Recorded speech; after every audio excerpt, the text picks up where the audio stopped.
Average అండి. నేనైతే first iPhone వస్తుందేమో, డబ్బులు ఏమన్నా కట్టలు అని వచ్చా. ఎందుకంటే ఇస్తారని వాళ్ళు చెప్పారు కదా. సో నాకు ఇవ్వలేదు, కానీ నా ముందు సీట్ ఉన్నోడికి వచ్చింది. సో వాడికి 25,000 ఇచ్చారు, 25,000 పట్టినాడు, తురుమని మారిపోయాడు. సో సినిమా పరంగా అయితే యావరేజ్. ఫ్యామిలీ ఆడియన్స్ అయితే కొంచెం ఇబ్బంది పడతారు. గ్లామర్ పవర్ మాత్రం చాలా ఎక్కువ ఉన్నాయి. యూత్కి బాగా నచ్చుద్ది.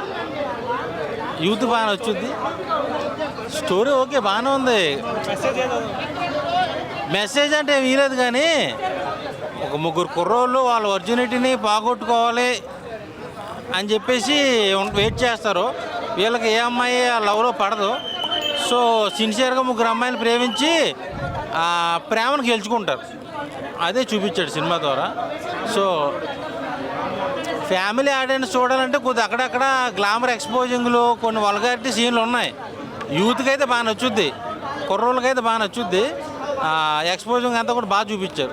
మిత్రా శర్మ కానీ మన శ్రీహాన్ అయితే నాకు అక్కడక్కడ నానిగారిలా కనిపించాడు. కొన్ని సీన్లలో నానిగారే కనిపించాడు. అలా కామెడీ అలా చేశాడు ఆ కుర్రోడు.